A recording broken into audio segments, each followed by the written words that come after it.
IVM। भाई हम हिंदुस्तानियों को बतियाना बड़ा पसंद है। बंगाली में अड्डा, उड़िया में खोटी, कन्नड़ा में हरटे और हिंदी में पुलियाबाजी। इस कला के लिए हमारी हर भाषा में एक शब्द है। तो प्रणय और मैं तो अक्सर मिलकर पुलियाबाजी करते ही रहते हैं। हमने सोचा कि आपको भी इसमें शामिल कर लिया जाए, तो आइए प्रणय और सौरभ के साथ करते हैं पुलियाबाजी। प्रणय, क्या हाल है? बस सौरभ, मजे में। सौरभ, हाँ, आपने वो डायलॉग तो सुना ही होगा, तारीख पे तारीख, तारीख पे तारीख, तारीख पे तारीख। अरे मिलती है तो सिर्फ तारीख, लेकिन इंसाफ नहीं मिलता। क्या बात है! अभी मुझे लग रहा था बस अगली बार तुम बलवंत राय के कुत्ते बोलने वाले हो। हाँ, पर वो जबरदस्त था। मतलब वो तो एक लाइफ टाइम भर तक याद रखने वाला डायलॉग है। हाँ, मतलब और वो इसलिए भी क्योंकि वो ऐसे सबके दिलों को क्या कहते हैं, छूने वाला डायलॉग, क्योंकि ये हमारे देश की सच्चाई है कि कोर्ट में जाओ तो तारीख ही मिलती है।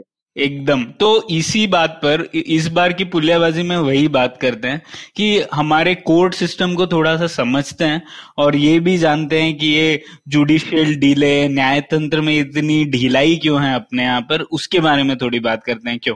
बिल्कुल। और मतलब ये इतनी एक बुनियादी चीज है ना, जिसको कहना चाहिए कि सारे के सारे सिस्टम का एक प्लेटफॉर्म सिस्टम। मतलब हम बहुत सारे डिस्कशन करते रहते हैं, भाई इंडिया में सोशलिज्म हो तो कितना हो, या हमको कैपिटलिस्ट हो जाना चाहिए, या किसी और तरीके की सोसाइटी हो जाना चाहिए, राइट लेफ्ट फलाना ठिकाना। लेकिन चाहे कैसी भी सोसाइटी बनानी हो, अगर आपका जुडिशियल सिस्टम नीचे ठीक नहीं है तो आप कुछ भी ऊपर नहीं बना सकते। बिल्कुल, एकदम। मतलब बुनियादी ढांचा है। क्यों? अगर इसके ऊपर यही ठीक नहीं रहेगा तो उसके ऊपर आप कोई भी इज्म लगा दो, वो ठीक चलने ही नहीं वाला है ना। फिर हम सिर्फ सब डिस्कशन कर सकते हैं, लेकिन जब हम वो जो बोलते रहते हैं ना, बहुत भैया इरादे तो बहुत अच्छे थे लेकिन कुछ हुआ नहीं, उन चीजों का काफी मूल रीजन ये रहता है कि हिंदुस्तान का, क्योंकि जुडिशियल सिस्टम ऐसा है कि वो हर जगह, चाहे वो बिजनेस की बात हो गई, ईज ऑफ डूइंग बिजनेस हो गया, चाहे लोगों को उनके राइट्स मिलने की बात हो गई, कुछ भी नहीं हो सकता है जब तक कि आपके कोर्ट्स ठीक से नहीं चलते हो कंट्री में। बिल्कुल सही बात कही। और ये जो फेडरलिस्ट पेपर्स में अलेक्जेंडर हैमिल्टन ने बहुत अच्छा एक डिस्क्रिप्शन दिया था, जो 3 ऑर्गन्स है गवर्नमेंट के, उसके बारे में। तो जैसे कि सब लोग जानते हैं, एग्जीक्यूटिव, जुडिशियरी और लेजिस्लेचर, ये 3 ऑर्गन्स होते हैं। तो हैमिल्टन ने ये कहा था कि जुडिशियरी इन तीनों में से सबसे कमजोर है, और वो इसलिए क्योंकि बाकी दोनों की तरह ना तो उसके पास फोर्स है, ना तो उसके पास विल है। तो एक जुडिशियरी तभी सरवाइव कर सकती है सिर्फ उसके जजमेंट्स के ऊपर। तो अगर वो अच्छे जजमेंट्स देगी तो लेजिटिमेसी बढ़ेगी, लोगों की मान्यता बढ़ेगी उस सिस्टम में, और अगर नहीं तो लोग उसमें एकदम गिव अप मार देंगे। और उसके लिए और कुछ नहीं कर सकता कोर्ट, बजाय इसके कि सिर्फ अच्छे डिसीजन दे। उसके अलावा उसके पास और कोई फोर्स नहीं है, कोई विल नहीं है। तो ये बहुत अच्छा डिफरेंस लगा मुझे जुडिशियरी और बाकी 2 ऑर्गन्स ऑफ गवर्नमेंट। ये तो काफी इंटरेस्टिंग है। तो बेसिकली जुडिशियरी का मान होना चाहिए, अगर उनका मान चला गया तो फिर उनकी कुछ नहीं बचता है। हाँ, बिल्कुल। तो बस अब मुद्दे की बात पे आ जाते हैं आज। क्योंकि हम लोग जुडिशियल डिलेज और क्यों हमारी कोर्ट सिस्टम में इतनी ढिलाई है, उस पर बात कर रहे हैं। तो हमारे साथ आए हैं सूर्या, और सूर्या काम करते हैं दक्ष में, वहां पे प्रोग्राम डायरेक्टर है रूल ऑफ लॉ प्रोजेक्ट में। और दक्ष बहुत ही अनोखी एक रिसर्च संस्था है जो तारीख पर तारीख के बदले में इंसाफ कैसे जल्दी मिले, उस सटीक उस सवाल पर ही काम कर रही है। गिव मी अ वर्ड, या कोई भी लाइन, कुछ भी हो सकता है यार। क्या कहा आपने? टोपी। Okay. Mohan Joshi hated wearing टोपीज. He felt suffocated in them. टोपी पहनते ही उसे स्कूल की याद आती थी, where of course he had no choice but to wear a टोपी. वह जिस दिन पास आउट हुआ, उसी दिन उसने अपनी टोपी का बॉनफायर बना दिया. And since then, he'd never worn a cap or a hat. ना कड़कती धूप में, and not even to बचाओ from the ठंडी. But from Monday 26th February, Mohan Joshi had to wear a topi all the time. Why? Because if he didn't, everyone around him knew exactly वो क्या सोच रहा था. They knew that he was wondering how the girl in the yellow churidar would look बिना कपड़े के. They knew when he was calling the boss a सड़ेला टमाटर. They knew everything. पर ये सब हुआ कैसे? अरे भाई, यही तो स्टोरी है. और ये स्टोरी आप ही ने मुझे दिया by giving me the starting word. यही तो है The Croc's Tales. Words आपके, कहानी आपके लिए. Catch the stories on Monday and Thursday on the IVM website, app, and anywhere you get your podcast from. See you soon. तो सूर्या, स्वागत है आपका.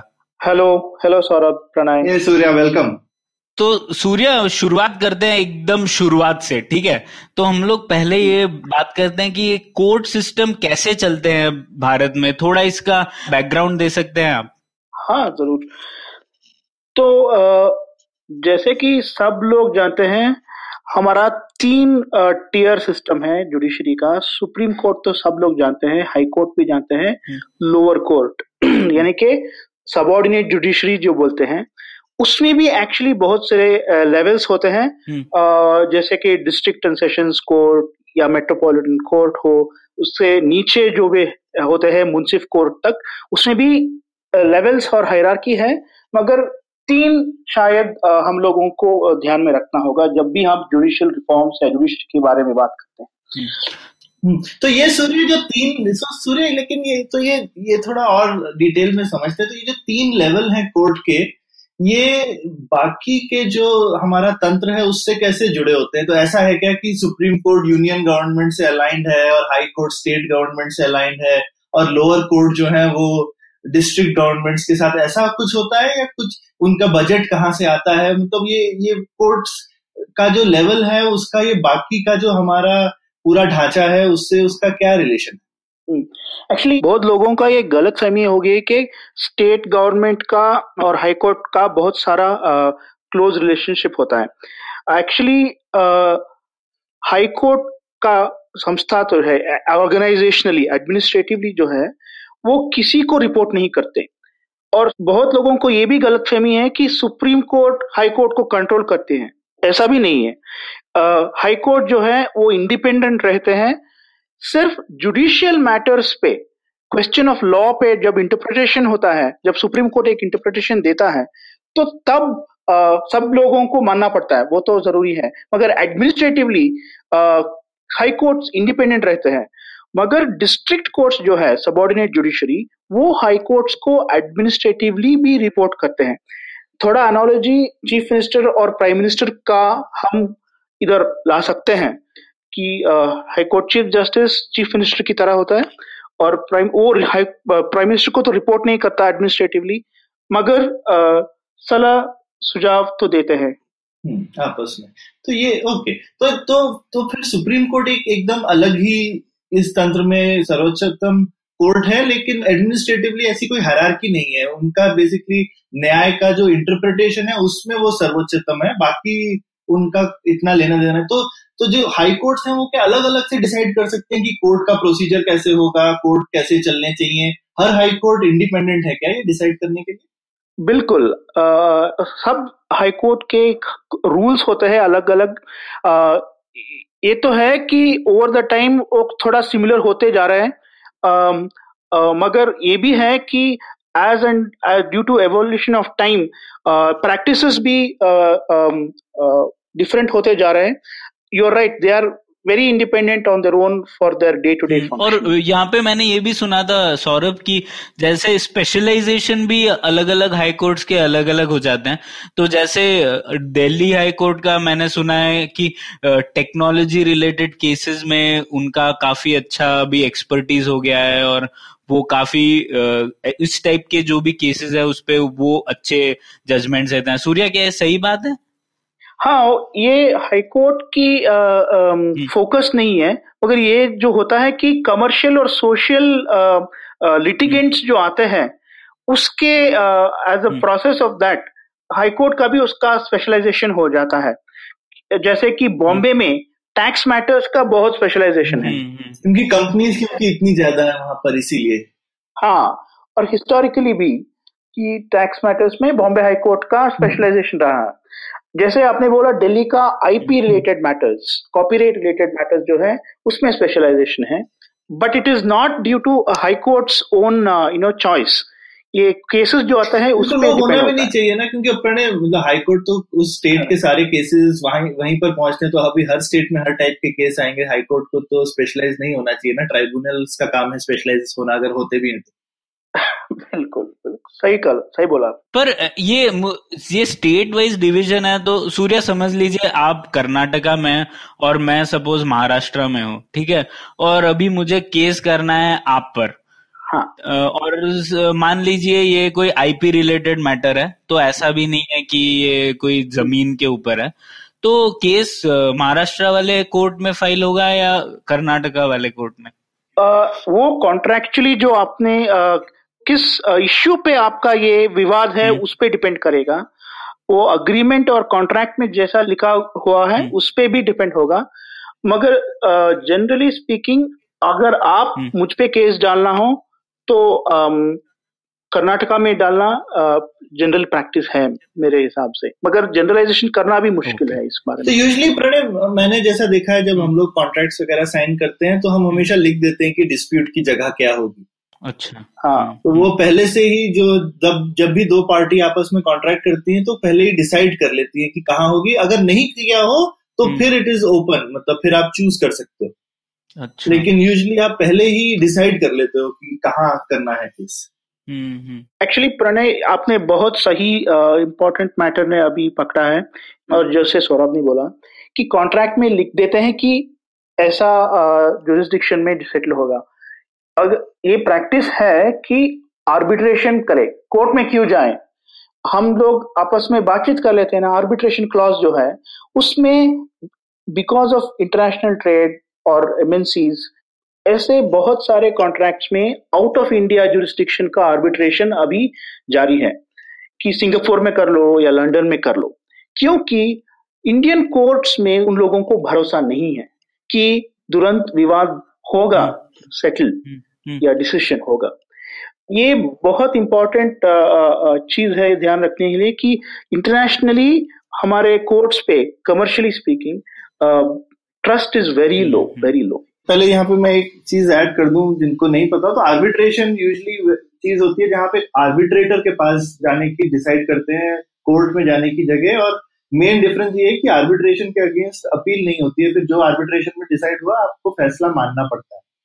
तो आप एक मतलब लीगली अपॉइंटेड आर्बिट्रेटर के पास जाते हैं और जो भी मामला आपको सेटल करना है वो करते हैं। इंडिया में भी आर्बिट्रेशन एक्ट है, तो आप इंडिया में भी कर सकते हैं आर्बिट्रेशन। और अगर दोनों इंडियन कंपनी है टिपिकली तो इंडिया में ही करेंगे आर्बिट्रेशन। बट जैसा सूर्या ने बोला, यूजुअली अगर एक पार्टी इंडिया के बाहर की होती है तो वो हमेशा इंसिस्ट करती है। लंदन काफी फेवरेट जगह है, या अभी सिंगापुर भी धीरे धीरे काफी पॉपुलर हो रही है इंटरनेशनल कॉन्ट्रैक्ट्स के लिए। ये तो बड़ी दिलचस्प बात है। तो पर इसमें ये लॉ मिनिस्ट्री का क्या काम हुआ? क्यों है लॉ मिनिस्ट्री, क्यों है हमारे सरकारों में? स्पेशली लॉ मिनिस्ट्री हर स्टेट में भी होती है और सेंटर में भी होती है। ये इनका क्या काम दोनों का? करेक्ट। एक्चुअली दोनों का काम स्टेट लेवल पे और यूनियन गवर्नमेंट लेवल पे अलग अलग होता है। पहले यूनियन का बता दें। यूनियन गवर्नमेंट में actually it's a law and justice department. Law भी बनाना है कि ड्राफ्टिंग द लॉ जो बोलते हैं, उसके अलावा लीगल अफेयर्स जो बोलते हैं, पार्लियामेंट्री अफेयर्स या लीगल अफेयर्स की केसेस, गवर्नमेंट का लिटिगेशन जो है, गवर्नमेंट का केसेस जो है उसका हैंडल करने के लिए भी एक बहुत सारे मिनिस्ट्री डिपार्टमेंट और उसके स्टाफ होते हैं। मगर जुडिशरी में स्पेसिफिकली जो मैनेज करते हैं वो डिपार्टमेंट है डिपार्टमेंट ऑफ जस्टिस। उसका काम है बेसिकली इंफ्रास्ट्रक्चर को देना, वो चाहे वो कंप्यूटर टेक्नोलॉजी या फिजिकल हो। बेसिकली पिछले 20 बरस से ऐसा ही उसका रोल रहा है कि इंफ्रास्ट्रक्चर दो कोर्ट्स को कि ताकि वो काम करे।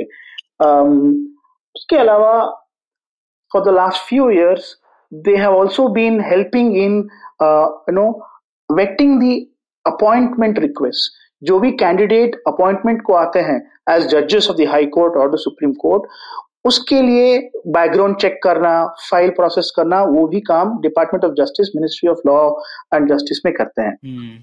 ये हो गया यूनियन गवर्नमेंट पे। तो बेसिकली वो एडमिन एंड एचआर डिपार्टमेंट है कोर्ट्स के लिए। यू आर राइट, ठीक बोला आपने। ठीक है। स्टेट गवर्नमेंट पे उनका रोल और भी कम है एक्चुअली, बिकॉज सेंट्रल गवर्नमेंट में जो ई कोर्ट्स प्रोजेक्ट लॉन्च किया था तो सेंट्रल गवर्नमेंट में ले लिया ये सब नेटवर्क और टेक्नोलॉजी। पर ये एक सेकेंड सूर्य, पर ये ई कोर्ट्स क्या है पहले वो भी बता दीजिए। हाँ, ई कोर्ट्स जो है वो technology platform for judiciary across the country है। ये लेट 90s या मिड 90s में स्टार्ट हो गया, बट एक्चुअली 2005 या 6 में उसका प्रोग्रेस ज्यादा उसके बाद हो गया। ये डिपार्टमेंट ऑफ जस्टिस की प्रोजेक्ट है। सुप्रीम कोर्ट और हाई कोर्ट्स की कमिटीज भी इसमें बहुत सारी इन्वॉल्व हैं। क्योंकि यूनियन गवर्नमेंट ने ले लिया तो स्टेट गवर्नमेंट में इसका कोई there is no say in that project for the state government law ministry. State government law ministry basically helps the state government in handling their laws and their litigation. मगर एक बात मैंने कहना भूल गया कि यूनियन गवर्नमेंट या state government की लॉ मिनिस्ट्री जो है वो ट्राइब्यूनल्स का भी हैंडल करते हैं। कुछ ट्राइब्यूनल्स के, for example union law ministries handles the income tax tribunal, the foreign exchange का ट्राइब्यूनल जो है वो सब, ऐसे थोड़े और कुछ है। स्टेट गवर्नमेंट्स में भी ऐसे कुछ थोड़ा ट्राइब्यूनल्स उसके एडमिनिस्ट्रेशन में आते हैं। तो ये पब्लिक प्रोसिक्यूटर्स वगैरह जो होते हैं वो कौन हैंडल करता है, उनकी सैलरीज वगैरह कौन हैंडल करता है? वो लॉ मिनिस्ट्री के अंदर ही आता है। स्टेट गवर्नमेंट की यूनियन? नहीं, दो तरह के पब्लिक प्रोसिक्यूटर होते हैं ना। एक्चुअली पब्लिक प्रोसिक्यूटर सब स्टेट गवर्नमेंट्स के होते हैं। तो most public prosecutor at the subordinate court level state government के ही होते हैं। मगर सॉलिसिटर जनरल जो होते हैं वो यूनियन गवर्नमेंट के होते हैं। और लेकिन वो तो सिर्फ गवर्नमेंट के केस लड़ते हैं, पर यूजुअली जैसे सरकारी वकील, आप अगर कभी जाएं और अफोर्ड नहीं कर सकते वकील तो आपको सरकारी वकील मिलता है, वो स्टेट गवर्नमेंट का है जिम्मेदारी। वो स्टेट गवर्नमेंट का है, नॉट यूनियन गवर्नमेंट। हाँ, उसका जिम्मेदारी स्टेट गवर्नमेंट का है। ठीक है, तो ये तो थोड़ा ब्रॉडली समझ में आ गया कि कितने लेवल होते हैं कोर्ट सिस्टम के हमारे भारत में। अब थोड़ा मुद्दे पर आते हैं कि जुडिशियल डीले का अर्थ क्या है और इसका क्या इम्पैक्ट हुआ है भारत के ऊपर। पर उससे पहले एक छोटा सा ब्रेक लेते हैं और मिलते हैं ब्रेक के बाद। 0101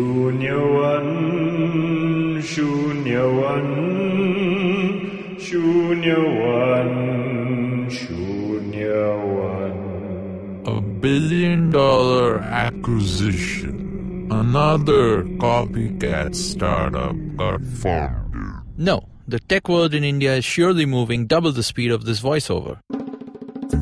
Tune in to Shunya One every Tuesday to catch us talking to the smartest people we know on the IVM Podcast website, app, or wherever you get your podcasts from.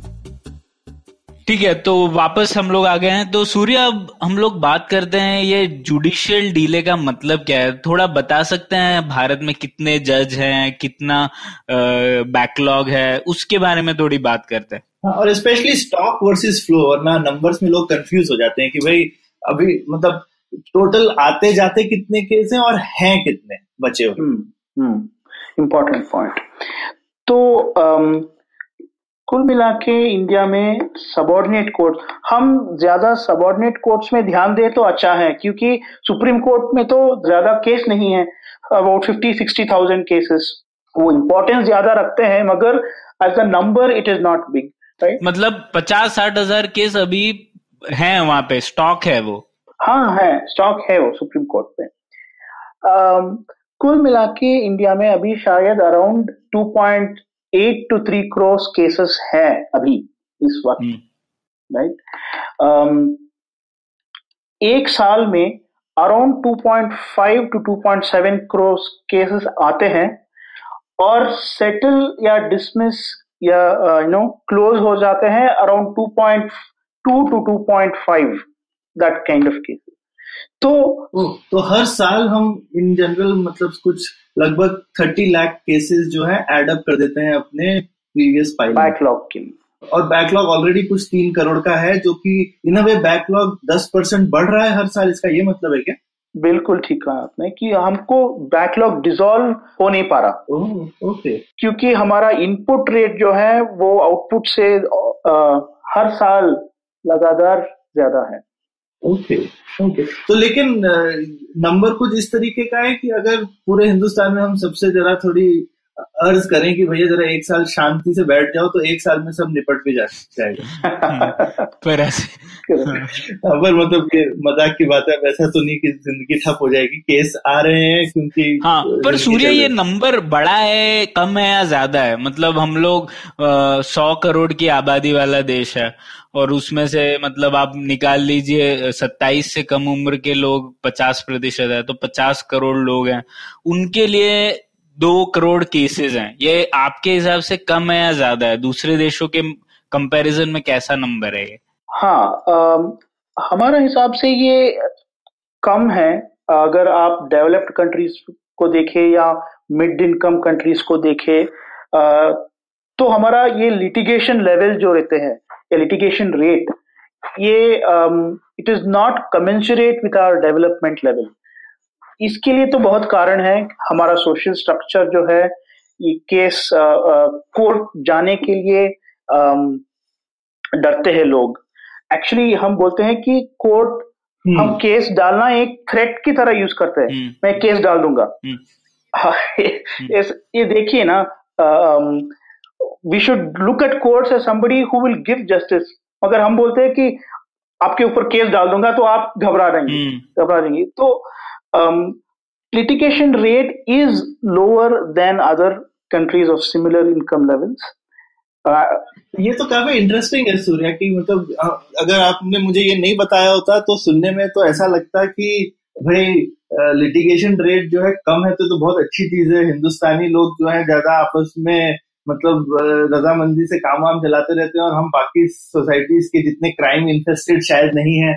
लेकिन आपका इशारा दूसरी तरफ है कि हम लोग के यहाँ पे प्रॉब्लम्स तो उतनी है लेकिन हम कोर्ट जाते नहीं। करेक्ट। तो ये हमको देखने के लिए हम दक्ष ने एक सर्वे किया था पिछले साल कि एक्सेस अप्रोचेस टू जस्टिस सर्वे, कि न्याय पाने के लिए कितने तरह की मार्ग ढूंढते हैं लोग। सिर्फ कोर्ट तो सिर्फ इसमें एकमात्र मार्ग है। तो हम देखे, जब हमने नेशनल सर्वे किया 50,000 पीपल कि उसमें जो जस्टिसेबल डिस्प्यूट जो बोलते हैं, किसमें आपका कोर्ट जाने के लिए एक अपॉर्चुनिटी है, वो तो शायद अराउंड 6% या 7% था। उसमें भी लोग बहुत कम परसेंटेज जो है कोर्ट जाते थे। एल्डर्स से बात करना या पंचायत से बात करना, ये पुलिस स्टेशन में भी केस को सेटल करवाना, ऐसे बहुत ही सॉल्यूशंस निकाले हैं हम, जुगाड़ जैसे कि कोर्ट मत जाओ, बाकी कुछ भी। इनफैक्ट ये तो मैंने देखा है कि पुलिस स्टेशन में निपटाने वाला तो हिंदुस्तान में हर कोई अपने आप को जज समझता है। जो सब इंस्पेक्टर भी बैठा होगा ना पुलिस स्टेशन में, वो कहता है मैं यही निपटा देता हूँ जी आपके बीच में। वो मतलब सब कोई मांडवली करना चाहता है एकदम। करेक्ट। कोर्ट क्यों जाते हैं उधर? हाँ, ऑब्वियसली उसमें से वो अपना उल्लू भी सीधा करेगा वहां पे। लेकिन मैंने देखा वो जेन्युइनली जहाँ पे वो पैसे नहीं भी बना रहे होते हैं ना, सबको लगता है जज के पास जाने की जरूरत क्या, मैं ही हूं ना जज।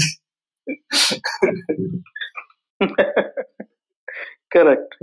तो लेकिन आपका मानना है कि लोग, लेकिन जैसा आपने बोला, लोग ज्यादातर लेकिन डरते हैं। जैसा हिंदुस्तान में बोलते हैं ना कि भाई हिंदुस्तान में पनिशमेंट बाद में नहीं मिलती है, the process is the punishment. बहुत ठीक कहा आपने। तो वो उससे डर के लोग नहीं जाते। It takes about 15 to 18 years to travel from the lowest court to Supreme Court if you really want to pursue your justice. 18 साल मतलब आपके केस को बालिग होना पड़ता है इससे पहले कि वो कुछ कर सके। हो जाता है। सही बात है भाई, नाबालिग केस को कैसे हम जाने दें, ऐसे ही है ना, उसको तब तक कोर्ट अपनी सुरक्षा में रखता है। अरे बाप रे। अच्छा। मगर ये जो हमारा ये स्ट्रक्चर जो है, ये प्रोसेस जो है, हमारा ये सब कॉलोनियल लेगेसी है कि इंग्लैंड में ऐसे चलता था तो हमको भी ऐसा ही करना है। अगर आज भी आप जजमेंट्स पढ़ो, we want to be identified with that pristine colonial legacy, right? तो मगर ये हो गया कि यूके चेंज हो गया। यूके पिछले मिड 90s या अर्ली 2000s में उसने जुडिशियल सिस्टम रिफॉर्म चालू कर दिया और सक्सेसफुली दे हैव इम्प्लीमेंटेड। तो सूर्य, आप आज क्या हो रहा है उसमें जाने से पहले थोड़ा बताइए, ये कॉलोनियल लेगेसी का मतलब क्या है? मतलब क्या जो कोर्ट के रूल्स हैं वो अंग्रेजों ने बनाए थे वही हैं, या क्या इसका अर्थ क्या है? हाँ, तो कोर्ट्स के रूल्स जो है, प्रोसीजरल रूल्स, जैसे कि सिविल प्रोसीजर रूल्स हो या क्रिमिनल प्रोसीजर रूल्स हो, या even the substantive law, Indian penal code जो हो, अमेंडमेंट्स तो होते जा रहा है, मगर जो आइडिया है ये भी है कि जो उसने बनाया था वो ऐसा स्ट्रांग है कि सब्सटैंशियली चेंज अगर आप पूरी तरह की चेंज ना करें तो अमेंडमेंट्स में ही काम चला लेते हैं आप। मगर we have not reimagined it for an independent India, the whole court system और द प्रोसीजरल सिस्टम। तो वो हमारे जज भी वो मजाकिया वाले विग पहनते हैं क्या? नहीं नहीं, विग नहीं पहनते, ऐसा तो नहीं है। तो फिर बदलाव तो हुआ है। गाउन तो डालते हैं, वो भी बहुत तरीके होते हैं। जूनियर एडवोकेट को के लिए अलग सा गाउन, सीनियर हो गए तो अलग सा गाउन, जज के लिए अलग सा गाउन, और मिलॉर्ड तो बोलना पड़ता है। मिलॉर्ड तो बोलना पड़ता है, नहीं तो आपका केस क्या बोले उसको। वो कहीं जाएगा नहीं। हाँ, मिलॉर्ड तो ये सब तो, पर ये सब ऊपरी लेवल की I would say colonial legacy है। जो इम्पोर्टेंट कॉलोनियल लेगेसी है वो है कोर्ट के प्रोसेसेस, जो कि हमने अपडेट नहीं किया। Formality, formalism.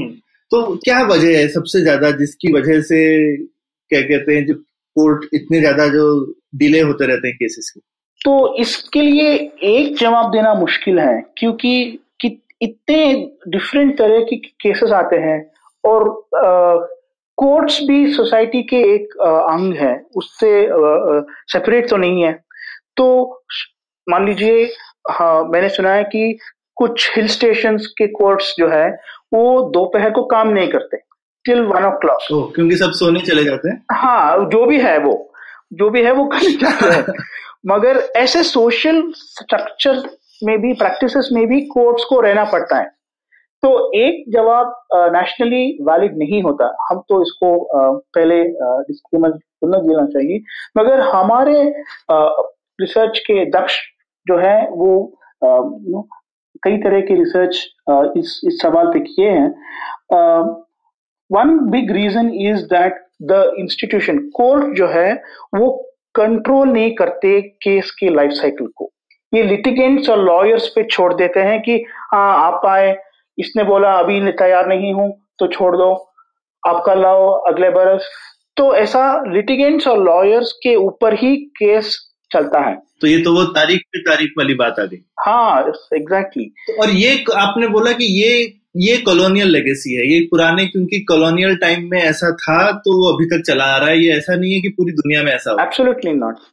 तो यूके और यूएस में तो शेड्यूल बना देता है कि अब आप केस फाइल करें तो इन डेट पे तो ये होना चाहिए। थोड़ा बहुत तो फ्लेक्सिबिलिटी होता है, मगर when I go to an institution there has to be life cycle to it. ऐसा नहीं कि पता नहीं चले कि आगे क्या होगा। तो इसका मतलब ये है कि जैसे यूके में जाएंगे और जैसे प्रॉपर्टी केस हो तो ब्रॉडली आपको पता रहेगा जब केस गया कोर्ट में कि इसे 1 साल बाद इसका नतीजा निकल जाएगा, ऐसा होता है क्या? करेक्ट। उसमें तो टाइम लिमिट्स डाल दिया है अंडर द लॉ कि इतने टाइम के अंदर केस को क्लोज कर देना चाहिए। अच्छा।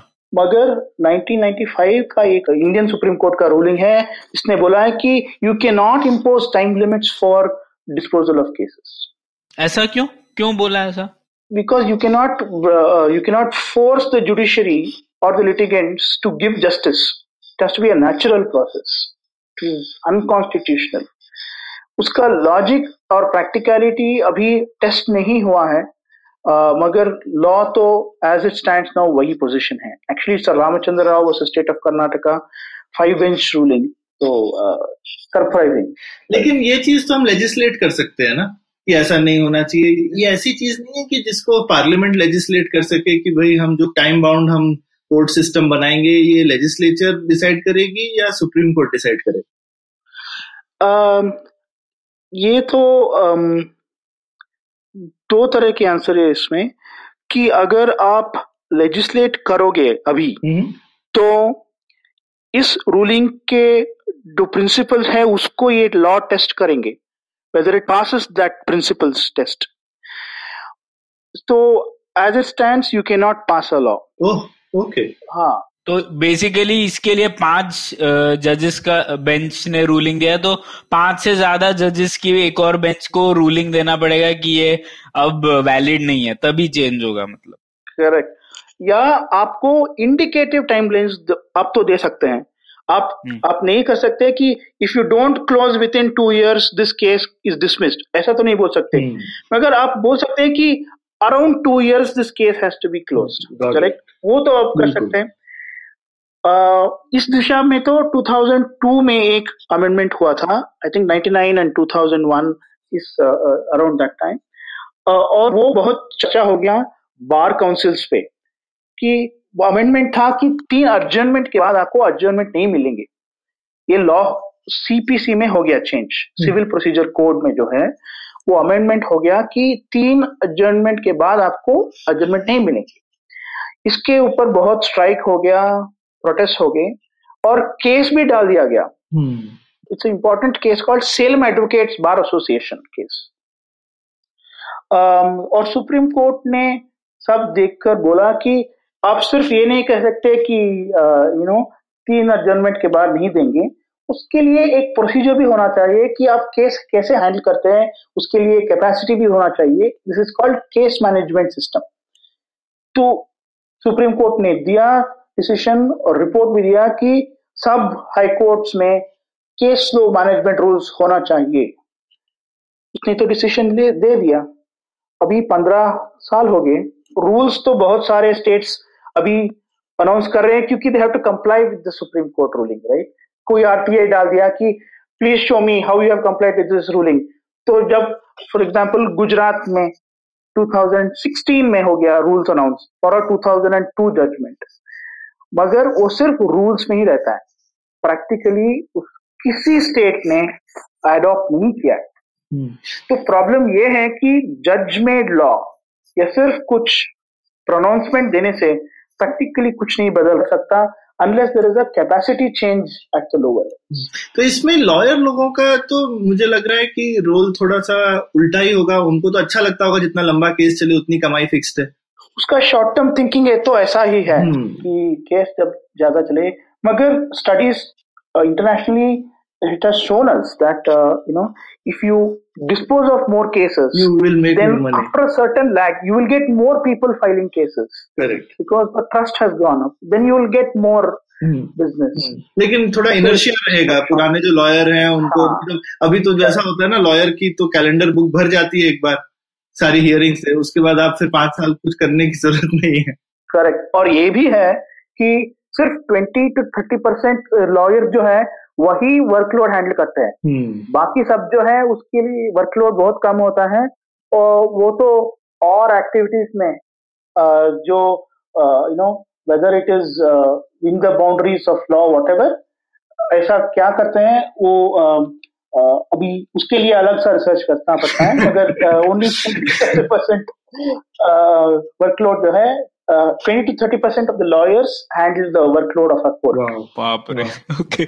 और मतलब ये जो सेलम बार एसोसिएशन वाला जो आपने केस बोला, तो उसमें लॉयर्स ही अपोज कर रहे थे इसको ना, कि आम जनता बोल रही थी कि भाई एडजर्नमेंट हमें बहुत ज्यादा चाहिए, ऐसा तो नहीं था। करेक्ट। ये तो मुझे बोलना ही चाहिए कि सेलम एडवोकेट बार ने तो डाल दिया केस कि बॉस ये अमेंडमेंट जो है ये this is not right, this is not the right way to go about it.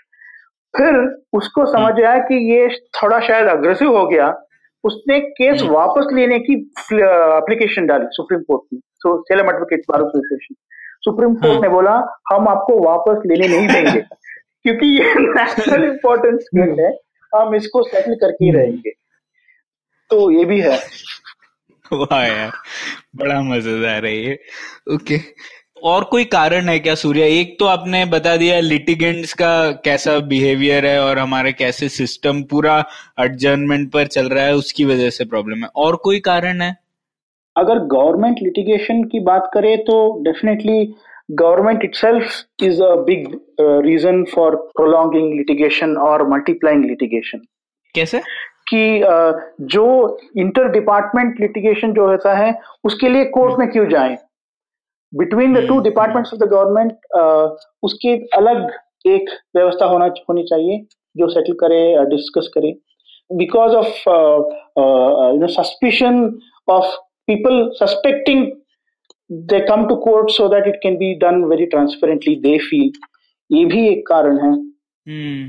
हाँ, नहीं तो लोगों को लगेगा कि ये कुछ पीछे लोग शातिर दिमागी कर रहे हैं, तो फिर इसीलिए वो लोग कोर्ट में ही केस फाइल करते हैं, और कोर्ट में गवर्नमेंट एक डिपार्टमेंट दूसरे डिपार्टमेंट में इतना कर रहा है कि और केसेस ही बढ़ रहे हैं. आरटीआई में भी ऐसे ही हुआ है, मैंने सुना है. ज्यादातर केसेस तो एक डिपार्टमेंट से दूसरे डिपार्टमेंट के ओर होते हैं, या एम्प्लॉय डिपार्टमेंट पे कर रहा है गवर्नमेंट एम्प्लॉय. ऐसा ही है आरटीआई में. अच्छा, मैंने नहीं सुना ऐसा. तो एक और कारण मैंने सुना था सूर्या, ये कि जजेस लोग छुट्टी भी बहुत लेते हैं. मतलब कोर्ट में समर हॉलीडेज वगैरह भी होते हैं ना. हाँ. तो और कौन सा पेशा है जिसमें ऐसे छुट्टी मिलती है? मतलब टीचर्स को भी काम करना पड़ता है समर हॉलीडेज में. तो ये क्या एक कारण है कि हमारी कोर्ट व्यवस्था इतनी ढीली है? समर वेकेशन भी है, विंटर वेकेशन भी है. अगर आप सही कोर्ट में हैं तो दसरा वेकेशन भी मिलेगा आपको. मगर ये जो है ये परफेक्ट कॉलोनियल लेगेसी है, क्योंकि इंग्लिश जजेस जो है वो हॉट वेदर में अगर काम कर रहे हैं तो उसके हिल स्टेशन जाने की है. वो कोल्ड वेदर में है तो हॉट वेदर में होना चाहिए हॉलीडेज.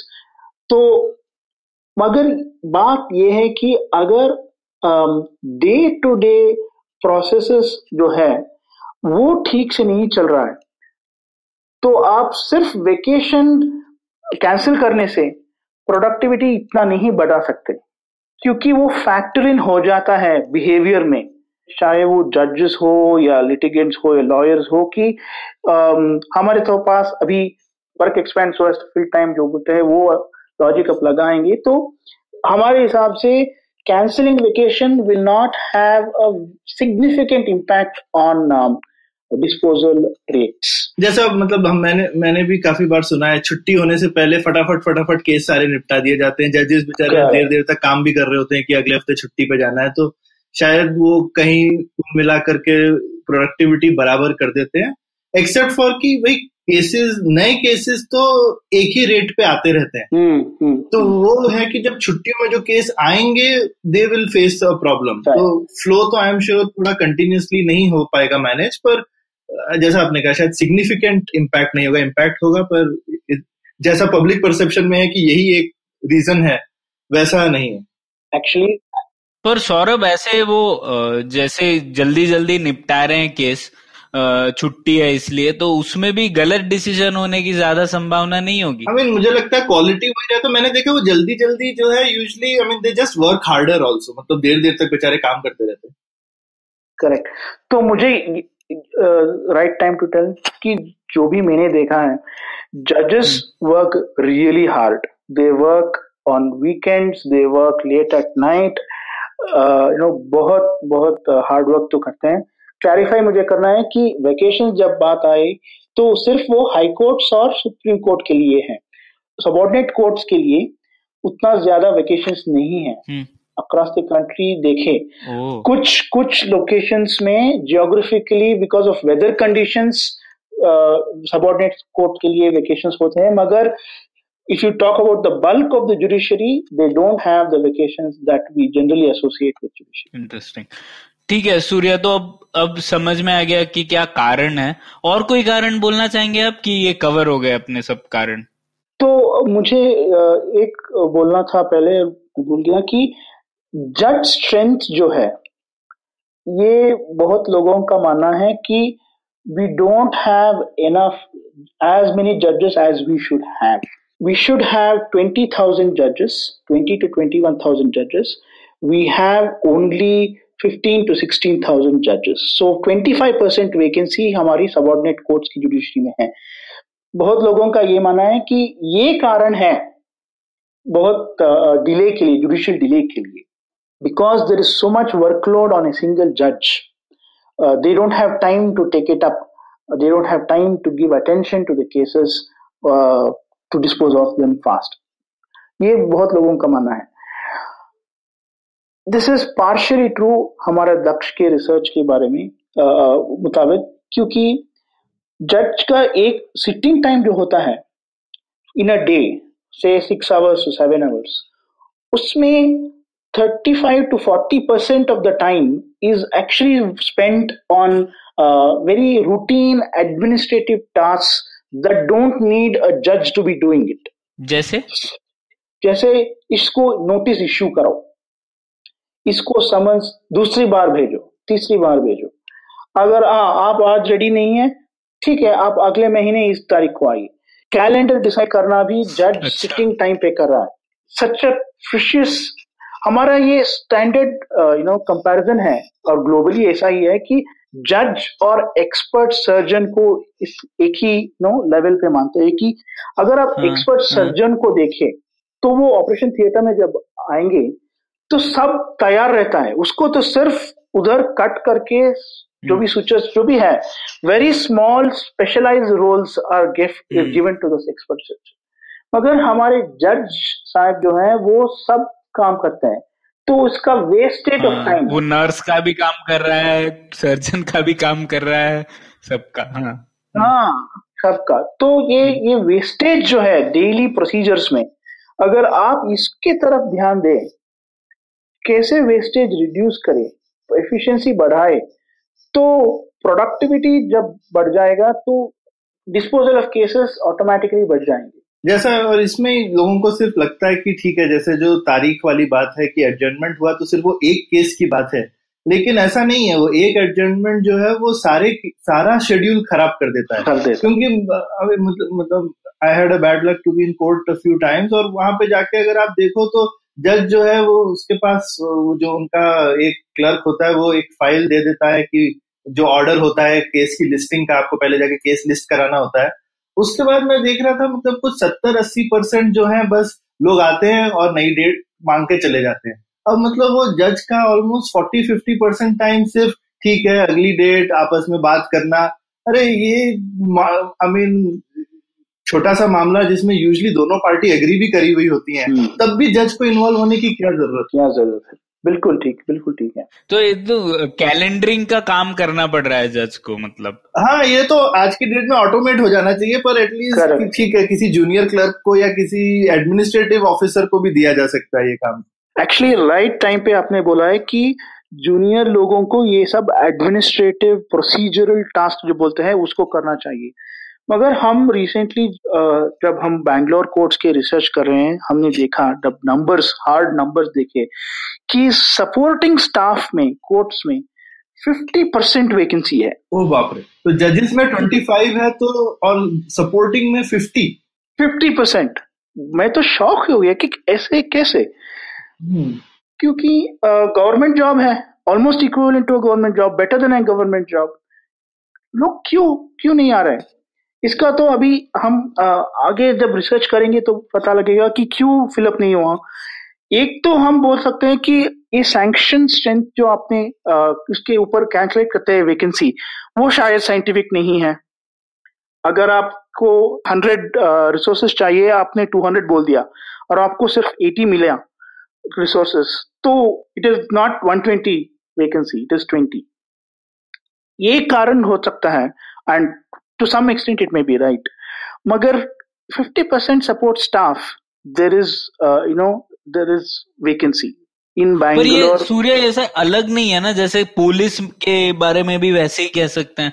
अब गवर्नमेंट जॉब है, पर फिर भी इतनी वैकेंसी हर स्टेट में, मतलब कई सारी वैकेंसीज हैं. तो ये रिक्रूटमेंट कैसे होता है इन चीजों का? बेसिकली मामला तो वहां पे अटक जाता है ना. ये हर जगह पे, मतलब मेरे को लगता है जो सबसे 2 अनग्लैमरस चीज है जिनके बारे में हम बात नहीं करते हैं, कि इंडिया में रिक्रूटमेंट और प्रोक्योरमेंट, ये 2 चीज हमको करने नहीं आती. सारी व्यवस्था, ये 2 चीज आप ठीक कर दे, ये एक मैं बोलूंगा जुडिशरी की भी बिलो नीचे की बुनियादी चीज है.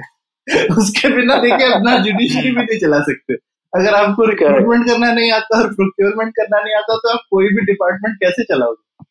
तो ये हमारे किसी डिपार्टमेंट को नहीं आता है। ये आप मतलब कोई भी डिपार्टमेंट लीजिए और फिर पूछिए आपको रिक्रूट करना आता है, प्रोक्योर करना आता है। हिंदुस्तान में ना डिफेंस, आर्मी से लेके पुलिस से लेके मुझे समझ में आ रहा है कोर्ट को भी नहीं आता। शायद प्रोक्योरमेंट में इम्प्रूवमेंट है, क्योंकि सेंट्रली कंट्रोल्ड है। क्योंकि प्रोक्योर कम करना पड़ता है इनको, क्योंकि इनको इतनी खपत नहीं है ना इतनी, तो प्रोक्योरमेंट क्या करेंगे बेचारे लोग। Correct, true. लेकिन इंफ्रास्ट्रक्चर भी इम्पोर्टेंट है ना, मतलब हमने ये नहीं देखा। मतलब मैं एक बार सिटी कोर्ट में गया हुआ हूँ, क्योंकि तो मतलब कोर्ट की क्या हालत है खराब। मतलब वहां पे ना खड़े होने की जगह है, ना जज के लिए सांस लेने की जगह है ठीक से, तो कहाँ से प्रोडक्टिविटी आएगी। करेक्ट। ये आपने रिक्रूटमेंट की बात करें तो it's varies from state to state. बहुत सारे स्टेट में तो recruitment to support staff is handled by the Public Service Commission of that respective states. मगर जजों की जो रिक्रूटमेंट है वो अलग से सेपरेट रिक्रूटमेंट एग्जाम और इंटरव्यूज होते हैं, वो तो हाई कोर्ट ही कंट्रोल करेगा। मगर support staff public service commission के थ्रू होता है। ओके, तो वो तो यूजुअली एक्चुअली उन लोगों का रिकॉर्ड इतना बुरा नहीं है। ये पुलिस जैसा तो नहीं होना चाहिए, पर ये चलिए हम आपकी रिसर्च का वेट करेंगे कि ये क्या मान रहा है। Yeah, correct.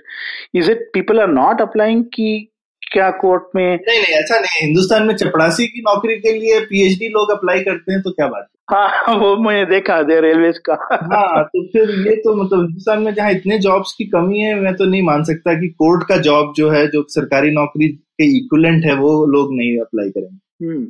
तो ये कुछ और राज नहीं। और सौरभ, आपने तो आईटी सर्विस कंपनी चलाई है, इसमें प्रोसेस इम्प्रूवमेंट में कुछ आईटी भी हेल्प हो सकता है ना? मतलब जैसे अब एयरपोर्ट में देखिए, एयरपोर्ट्स इतना एफिशिएंट है, ऑपरेशंस के लिए कंसल्टेंट्स होते हैं जो प्रोसेसेस इम्प्रूव करने के लिए। ऐसा कोर्ट में भी हो सकता है ना? बिल्कुल, और होता भी है। मतलब बाकी देशों में तो बहुत कुछ हुआ है जहाँ पे काफी सारा आईटी एनेबलमेंट बहुत ही अच्छा है। बेसिकली जितने भी डॉक्यूमेंट्स होते हैं वो अच्छे डॉक्यूमेंट मैनेजमेंट सिस्टम्स होंगे।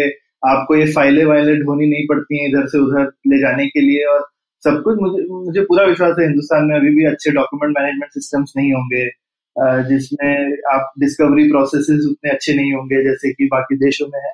तो प्रोसेस इंप्रूवमेंट ही अगर ठीक से किया जाए, जिसको प्रोसेस इंजीनियरिंग वगैरह कहते हैं, तो काफी सारे अपॉर्चुनिटीज निकल आएंगे। हम लोग ऐसा सिर्फ पेपरलेस कोड की बात करते रहते हैं, मेरे ख्याल से वो एक शॉर्टकट पॉपुलर तरीका है बोलने का कि आईटी एनेबलमेंट कर लें। पेपरलेस तो नहीं हो जाएगा कुछ भी, पर आई एम श्योर आईटी से हम बहुत कुछ कर सकते हैं। इनफैक्ट सिर्फ प्रोसेस छोड़िए, अभी जो लेटेस्ट मैं बोलूंगा चीजें हैं कि अब तो नया ट्रेंड आ रहा है कि आप मशीन लर्निंग, एआई जैसी टेक्निक्स यूज करके, ये नहीं कि जजमेंट दे देंगे, लेकिन ये कि आप जजेस को हेल्प कर सकते हैं। कि अब जजेस जो है वो जैसे रेफरेंसेस खोजने के लिए देख लीजिए, क्योंकि जजेस लोग काफी सारा टाइम लगता है और रेफरेंसेस वगैरह खोजने के लिए जब आप जजमेंट दे रहे हैं, वो चीजें काफी हद तक ऑटोमेट की जा सकती हैं। जहां पे आप सिमिलर केसेस कैसे हैंडल हुए वगैरह, जज को फटाफट एक आईटी सिस्टम निकाल करके दे देखिए बाकी सारे इस तरह से केसेस, सिमिलर केसेस हैंडल हुए थे। तो सूर्य, ऐसा कुछ हिंदुस्तान में बात चल रही है, हो रहा है, या लोगों को लगता है नहीं होना चाहिए? कुछ डिस्कशन है क्या?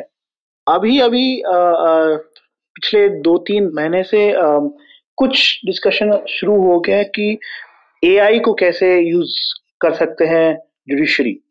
मगर एआई के लिए, जैसे आपको पता है, रोबस्ट डेटा होना चाहिए, और डेटा क्वालिटी जुडिशरी का उतना ज्यादा साइज तो बहुत है, मगर क्वालिटी मेरे हिसाब से उतना ज्यादा नहीं है। उस पे जो डेटा है, उस पे बहुत सारे डेटा मसाजिंग उसकी जरूरत है।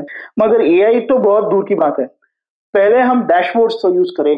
एक प्रोसेस, अगर आप एक केस अगर एक प्रोसेस की तरह मानते हैं, तो प्रोसेस में लाइफ स्टेजेस होते हैं और एस्केलेशंस होते हैं, एक्सपेक्टेड टाइमलाइंस होते हैं। ये डैशबोर्ड की कॉन्सेप्ट जो है अभी तो धीरे धीरे आ रहा है। मेरे हिसाब से 1-2 कोर्ट में होंगे शायद इंडिया भर में, कि कुछ जज की दे आर अवेयर कि ऐसा भी मैनेज कर सकते हैं। मगर over and above all this, they have to be IT friendly and they should have the time to appreciate कि I just don't want to think कि कितने केस डिस्पोज किए। मुझे सिर्फ ये बताओ कि कितने केस हुए. They should also take an interest in how to manage the process of a life cycle of a case. तो ये बेसिकली जजेस भी जो है वो, क्योंकि ये थोड़ा वैसा भी है कि कोर्ट्स में बेसिकली थोड़ा मैनेजमेंट टैलेंट भी चाहिए, जजेस भी चाहिए ऑब्वियसली, क्योंकि वो अपना सब्जेक्ट मैटर जानते हैं, लेकिन जैसा बाकी सब के डिपार्टमेंट्स बनते हैं जहाँ पे आपके पास सब्जेक्ट मैटर एक्सपर्ट्स भी होते हैं और कुछ जनरल मैनेजमेंट वाले लोग भी आते हैं और वो मिल करके चीज चलाते हैं. ऐसा नहीं है कि सिर्फ सब्जेक्ट मैटर वाले, जैसे हॉस्पिटल में एडमिनिस्ट्रेशन होता है आजकल. बिल्कुल, जहाँ डॉक्टर्स भी इन्वॉल्व होते हैं और एडमिनिस्ट्रेटर्स भी इन्वॉल्व होते हैं. करेक्ट. ऐसा नहीं है अभी जुडिशरी में. हम पिछले 5-6 साल से एक कोर्ट मैनेजर का रोल क्रिएट किया गया, मगर वो ज्यादा सक्सेसफुल नहीं रहा क्योंकि इंटीग्रेट नहीं हो पाए जुडिशियल बैक एंड स्टाफ, जो रजिस्ट्री जो बोलते हैं उसमें, क्योंकि उसका रोल डिफाइन स्पेसिफाइड नहीं था. मगर आपने ठीक बोला कि स्पेसिफाइड डोमेन नॉलेज एक्सपर्ट्स जो है, सब्जेक्ट मैटर एक्सपर्ट्स, उसकी जगह है जुडिशरी में, तो उसकी ही है. मगर जनरल मैनेजमेंट का भी बहुत होना चाहिए, मगर अभी तक नहीं है अभी रोल. यहाँ पे मैं अपने लिसनर्स को बताना चाहता हूँ, जो लोग को सुन के लग रहा हो कि वो इंटरेस्टेड है, और हमारे काफी टेकी लिसनर्स भी हैं, तो दक्ष जो है वो काफी उनका बहुत डेटा है, लाखों केसेस वगैरह का डेटा है. ओके, ऐसा हजारों वाली बात नहीं, एकदम लाखों में डेटा है. और अगर आप अपने डेटा एनालिटिक्स और मशीन लर्निंग स्किल्स अप्लाई करना चाहते हैं टू फाइंड अपॉर्चुनिटीज कि इंडिया के केसेस और इंडिया के कोर्ट सिस्टम को कैसे और एफिशिएंट बनाए, तो आप लोग जरूर सूर्या को, हम उनके कांटेक्ट डिटेल्स जरूर शेयर करेंगे, और आप या फिर आप पुलियाबाजी से कांटेक्ट कीजिए और हम आपको इनसे टच में जरूर डालेंगे. ठीक है सूर्या, और कुछ कहना चाहेंगे आप इस बारे में? अब प्रॉब्लम तो समझ में आई थोड़ी बहुत, इस बारे में हम और क्या कर सकते हैं आप और मैं? जब भी हमको एक अपॉर्चुनिटी मिलता है इसके बारे में बोलने के लिए, तो हमको बोलना है कि ये तो है प्रणय कि हम जब लिटिगेंट होते हैं तो हमारा बिहेवियर ये होता है कि हमारा केस कैसा हैंडल हो, हमारी तरफ हो, उसके लिए हम जो भी होता है वो करते हैं. मगर if you stand apart from that, if you stand back from that and सोचे सिस्टम सोसाइटी कैसा हो, तो जब भी मौका मिले तो we should express this view. वो तो है. If there are people willing to, इस जुडिशियल डिले के बारे में इंटरडिसिप्लिनरी रिसर्च जो है वो बहुत कम है अभी इंडिया में. तो if people are interested, policy wonks, like how Saurabh said, quants people or social science people, ये interdisciplinary research की बहुत आवश्यकता है आज. People should do more research and give more findings specific to certain problems which are outcome oriented. ये सिर्फ principles या ideals की तरफ research नहीं, प्रैक्टिकल का भी एक ध्यान में रखते हुए रिसर्च करके स्पेसिफिक सॉल्यूशंस को देना चाहिए जजेस को हेल्प करने के लिए. So I think it is a mix of airing your grievance and helping the judiciary. ठीक है सूर्या, बहुत मजा आया सुन के. तो अच्छा सकारात्मक रूप से आपने इसका अंत किया. तो आपने बोला कि जुडिशियल सिस्टम में प्रॉब्लम है, लेकिन कुछ अपॉर्चुनिटीज भी है, कुछ मौके हैं जिसे जुडिशियरी की तरफ हम कंट्रीब्यूट कर सकते हैं, और इंटरडिसिप्लिनरी रिसर्च होगी इस पर तो काफी कुछ प्रोसेसेस बेहतर बनाए जा सकते हैं. तो इसी बात पर खत्म करते हैं आज की Puliyabaazi. Thank you Pranay. Thanks so much Surya. और मैं फिर से आपका और दक्ष को कमेंट करना चाहूंगा.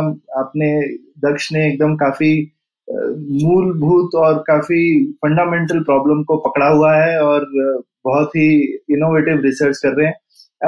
अभी रिसेंटली दक्ष ने एक रिपोर्ट भी निकाली थी जुडिशियल रिफॉर्म्स पे, हम उसका लिंक भी इस पॉडकास्ट के अंत में देंगे.